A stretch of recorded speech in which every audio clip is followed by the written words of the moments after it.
Hello दोस्तों, नमस्कार। आज मैं आपसे बात करने वाला हूं, अगर आप OnePlus Nord स्मार्टफोन के यूजर्स हैं तो आपने बीटा का कोई भी अपडेट अपने डिवाइस पर इंस्टॉल किया हुआ है। कुछ इस तरीके से आपको बीटा का अपडेट देखने को मिल जाता है।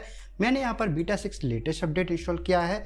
अगर आपको भी कोई भी बीटा का अपडेट है और उसके बाद आप जाना चाहते हैं लेटेस्ट स्टेबल अपडेट पर, तो अगर आप स्टेबल अपडेट पर जाने के लिए फाइल को डाउनलोड कर लेते हैं ऑक्सीजन अपडेटर के द्वारा या फिर कहीं से भी, तो ये फाइल्स आपको कुछ इस तरीके से देखने को मिल जाएगी। अब आप यहाँ पर सिंपली सेटिंग्स के आइकन पर टैप करते हैं, सिस्टम पर टैप करते हैं, सिस्टम अपडेट पर टैप करते हैं। उसके बाद सेटिंग्स के आइकन पर टैप करते हुए लोकल अपडेट पर जाकर के टैप करते हैं, तो आपको ये कुछ इस तरीके का एरर देखने को मिल जाता है।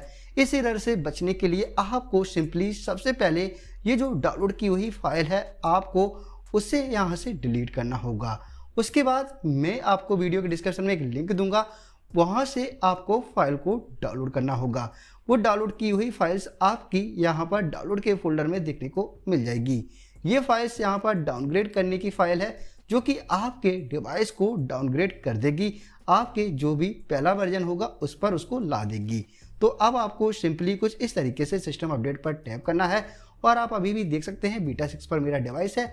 इस पर टैप करते हुए इस फाइल पर मैं यहाँ पर टैप करता हूँ तो ये कुछ इस तरीके से वार्निंग दे देता है कि आपका यहाँ पर सब कुछ डिलीट हो जाएगा। उसके बाद आपका डिवाइस यहाँ पर स्टेबल पर मूव कर जाएगा। सबसे पहले आपको अपने डिवाइस का बैकअप लेना होगा। बैकअप लेने के लिए आपको सिंपली कुछ OnePlus स्विच एप्लीकेशन को ओपन करना है। कुछ इस तरीके से इसको आप ओपन करेंगे तो कुछ यहाँ पर ऑप्शन देखने को मिल जाता है बैकअप एंड रिस्टोर का। यहाँ पर टैप करते हुए न्यू बैकअप आप क्रिएट करेंगे। कुछ इस तरीके से सारा यहाँ पर टिक रहेगा और आपको इस पर टैप करते हुए इसका जो बैकअप है वो क्रिएट कर लेना है। बैकअप क्रिएट जब आपका हो जाए तो आपको अपने डिवाइस को अपने पीसी से कनेक्ट करते हुए कुछ इस तरीके से जाना है। अपने फाइल मैनेजर पर फ़ोन की एक्सेस देते हुए कुछ इन फोल्डर पे आप देखेंगे कि आपका ओपी बैकअप नाम का फोल्डर शो हो जाएगा। इस फोल्डर पर आप टैप करेंगे जैसे ही तो आपको इसे कॉपी या फिर कट कर लेना है अपने पीसी पर किसी भी ड्राइव के अंदर जो कि आपको याद रहे, उसे आप कॉपी कर लेंगे कुछ इस तरीके से। तो जैसे ही आपका डेटा कॉपी हो जाए उसके बाद आपको मोबाइल को हटा लेना है पीसी से और इस तरीके से आप अपना बैकअप क्रिएट कर सकते हैं। उसके बाद आपको यहाँ पर वापस से आना है, फिर से इस फाइल को यहाँ पर सेलेक्ट करना है। उसके बाद कंफर्म कराते हुए यहाँ पर लॉक स्क्रीन का पासवर्ड आपको डाल देना है। उसके बाद यहाँ पर कुछ समय के लिए आपको इंतजार करना होगा। ये आपका 0 से 100% होगा और अब आपको रिबूट पर टैप कर देना है। रिबूट पर टैप कर देंगे उसके बाद कुछ समय के लिए आपको इंतजार करना होगा। यहाँ पर आपका डेटा वाइप होगा कुछ इस तरीके से।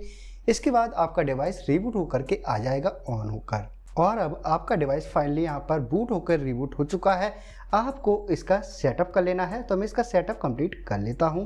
तो यहाँ पर मेरे डिवाइस का सेटअप हो चुका है, मैंने यहाँ पर सेटअप कंप्लीट कर लिया है। उसके बाद सिस्टम पर जा करके मैं आपको दिखाता हूँ सिस्टम अपडेट पर चेक करते हुए तो ये डिवाइस स्टेबल के 10.5.10 के लास्ट वर्जन पर आ चुका है। उसके बाद आपको ये ऑक्सीजन OS 11 का लेटेस्ट अपडेट देखने को मिल जाता है 10.1.5.5। इसे आप यहाँ से डाउनलोड करके इंस्टॉल कर सकते हैं। तो इस तरीके से आप स्टेबल पर आ सकते हैं या फिर आप जो भी वर्जन इंस्टॉल करना चाहें वो यहाँ से इंस्टॉल कर सकते हैं। आपका डिवाइस फाइनली लास्ट अपडेट 10.5.10 के वर्जन पर आ जाएगा।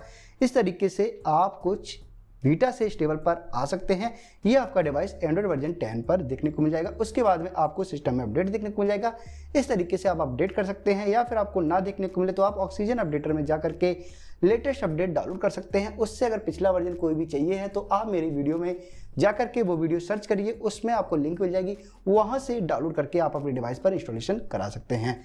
उम्मीद करता हूँ ये जानकारी आप लोगों को पसंद आई होगी। इसके लिए आप हमारी वीडियो पर लाइक और कमेंट करना ना भूलें। साथ में अगर और कोई आपका सवाल या जवाब है तो उसके लिए आप मुझे टेलीग्राम या फिर इंस्टाग्राम पर मैसेज भी कर सकते हैं। Thank you. जय हिंद, जय भारत, वंदे मातरम।